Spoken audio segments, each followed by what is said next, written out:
तो welcome back. अब हम लोग एसटीएल के बारे में पढ़ेंगे, स्टैंडर्ड टेम्पलेट लाइब्रेरीज के बारे में। ये सी प्लस प्लस का एक बहुत ही ज़्यादा पावरफुल टूल है जो कि पर्पस क्लासेस पहले से ही बना के रखता है। ठीक। अब हम लोग को अगर इसको यूज़ करना है तो हम लोग ना सीधे सीधे एक एसटीएल की लाइब्रेरी जो रहती है, जैसे कि vector, algorithms and list, map, set, कुछ ऐसी लाइब्रेरीज रहती हैं। ये बहुत ही ज़्यादा ना इम्पोर्टेंट लाइब्रेरीज रहती है, हम लोग के हेल्प के लिए ही रहती है। तो ये पहले से डिफाइंड रहती हैं और हम लोग का काम इजी कर देती हैं। ठीक। और इसमें बहुत सारी चीज़ें पहले से ही पढ़ लिखी रहती हैं जो कि हम लोग का काम आ जाती हैं। ठीक है। तो स्टैंडर्ड टेम्पलेट लाइब्रेरीज में जो इटरेटर्स हैं और जो वेक्टर्स हैं, इनको तो मैं अलग वीडियो से पढ़ाऊंगा क्योंकि ये बहुत अच्छे टॉपिक्स हैं और ये इंपॉर्टेंट भी रहते हैं। तो इसलिए मैं इनको अलग वीडियोस पढ़ा रहा हूँ। फिलहाल जो है कंटेनर्स और एल्गोरिदम्स जो रहते हैं, हम लोग को उन पे फोकस करना चाहिए। उन पे फोकस करने के लिए सीधे सीधे आप लोग इधर आ जाओ। सबसे पहले को आप लोगों को क्या करना होगा कि आप पढ़ लो इसको। कंटेनर्स जो रहते हैं ना, वो डाटा को स्टोर करते हैं, स्टोर कलेक्शन ऑफ ऑब्जेक्ट्स। तो वेक्टर, अब वेक्टर क्या रहता है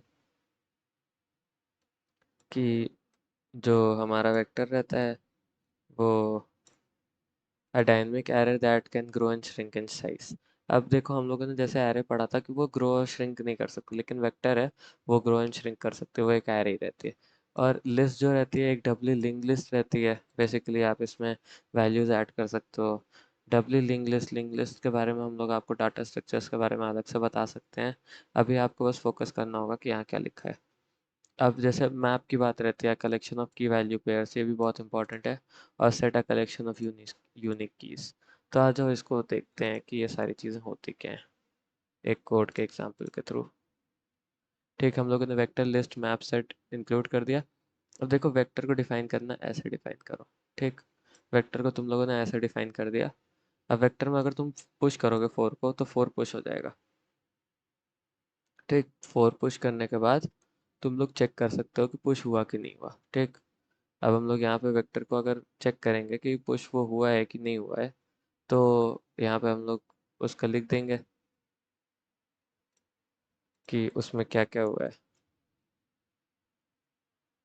कि हम लोग को जितनी भी चीज़ें हैं वो दी हुई हैं पहले से ही। ठीक, तो पहले मैं आप लोगों को समझा देता हूँ कि मतलब मैं बोल क्या रहा हूँ।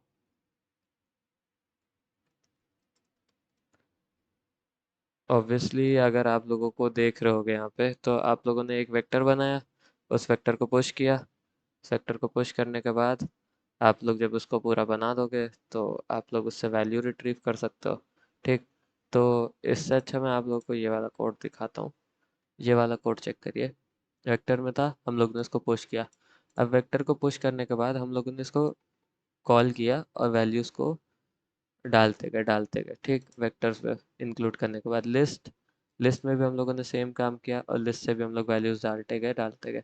मैप की वैल्यू पेयर्स होता है, ये की और ये उसकी वैल्यू, ये की और ये उसकी वैल्यू। ठीक।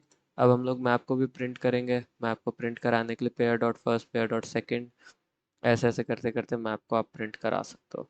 ठीक। ये मैं आपको इटरेटर्स वाले वीडियो में पढ़ाऊंगा अच्छी तरीके से, जब हम लोग इटरेटर्स पढ़ेंगे। वेक्टर और इटरेटर्स बहुत इंपॉर्टेंट टॉपिक है। फिर सेट्स में भी आपने 1 2 3, 1 set will contain only unique elements, तो जब आप इनको प्रिंट करेंगे तो 1 2 3 प्रिंट होगा, 4 नहीं, 1 नहीं करेगा वापस से प्रिंट। चलो इसको चला के देखते हैं। वेक्टर 1 2 3 4 पुश किया था हम लोगों ने, लिस्ट में भी 4 पुश किया था। और फिर वैल्यू डॉट पेयर 1 पेयर 2 वैसे ही पुश किया था। सेट में भी 1 2 3 आया, सिर्फ 4 हम लोग का 1 नहीं आया, फोर्थ वाला जो टर्म था। ठीक।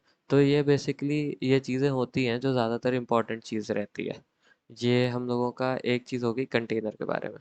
अब कंटेनर जब हो गया तो चलो अब चेक करते हैं हम लोग एल्गोरिदम्स के बारे में, जो एल्गोरिदम्स हम लोगों ने बोली थी।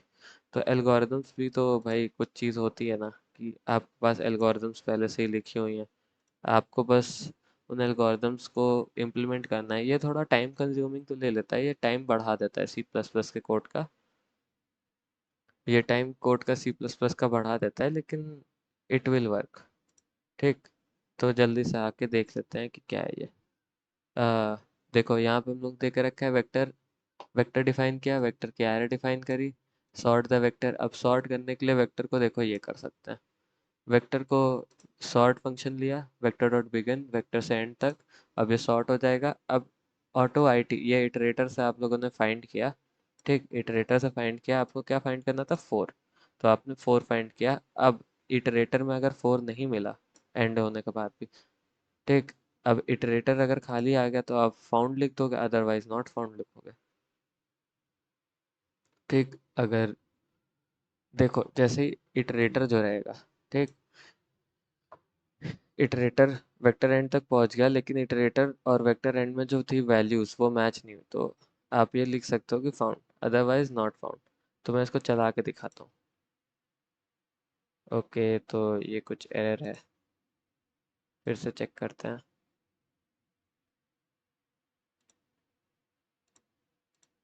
ठीक, अभी देख लेते हैं इसको क्या एरर आ रही है।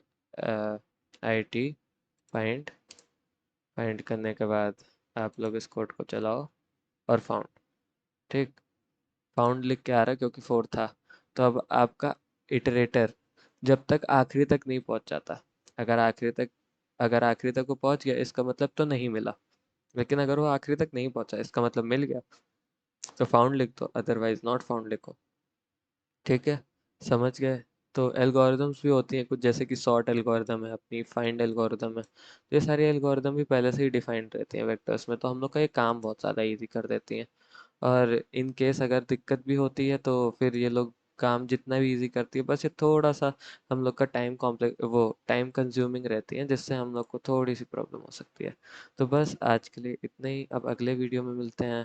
Thank you.